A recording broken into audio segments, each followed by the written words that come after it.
ডোমকলে প্রার্থী নিয়ে অস্বস্তিতে কংগ্রেস। রবিবার প্রার্থী হিসেবে শাহনাজ বেগমের নাম ঘোষণার পরেই ডোমকলে কংগ্রেস অফিসে বিক্ষোভ দেখান কংগ্রেসের একাংশ। ধুন্ধুমার পরিস্থিতি তৈরি হয়। সোমবারও প্রার্থী বদলের দাবিতে সোচ্চার হলেন কংগ্রেসের একাংশ।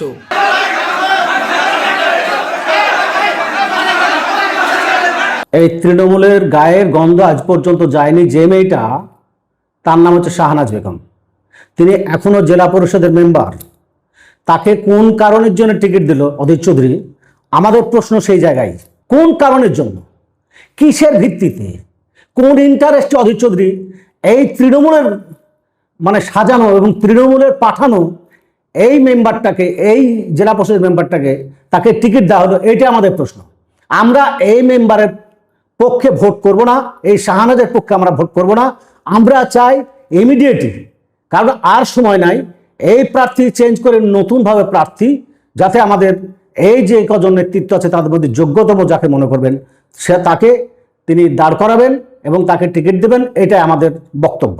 যদিও এ নিয়ে কংগ্রেস প্রার্থীর দাবি ক্ষোভ বিক্ষোভ থাকতেই পারে, তা আলোচনা করে মিটিয়ে নেওয়া হবে। হয়তো উনাদের প্রত্যাশা মতো প্রার্থী হয়নি, স্বাভাবিকভাবেই ক্ষোভ বিক্ষোভ হতে পারে। একটা দল, একটা বড় দল, সেখানে ক্ষোভ বিক্ষোভ থাকতেই পারে।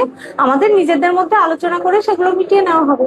যারা বিদ্রোহ করছে বা আন্দোলন করছে তাদেরকে বলুন না যে শাসক দল জাতীয় কংগ্রেসের প্রতীকে রেজিগনেশন দিয়ে আন্দোলনটা করুন। করছে কি? নিশ্চয়ই না।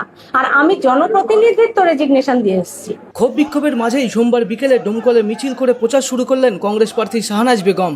ডোমকলে কংগ্রেসে প্রার্থী হয়েছেন শাহনাজ বেগম। ডোমকলে তার প্রতিদ্বন্দ্বী তৃণমূল কংগ্রেস প্রার্থী মুর্শিদাবাদের প্রাক্তন পুলিশ সুপার হুমায়ুন কবির। ডোমকলে সিপিএম প্রার্থী করেছে মুস্তাফিজুর রহমানকে।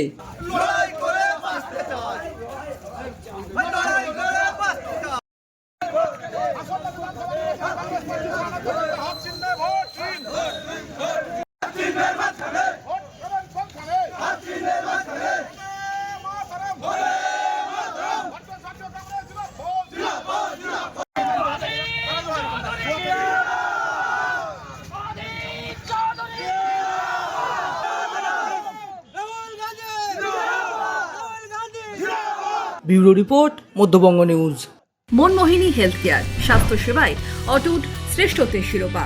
জেলায় প্রথম robotic knee replacement, cardiology with cath lab, neurosurgery, specialized trauma unit থেকে স্মাইল ট্রেন, একগুচ্ছ পরিষেবায় নিয়োজিত। Manmohini health care, quality care with personal touch, Baharampur শিল্প তালুক।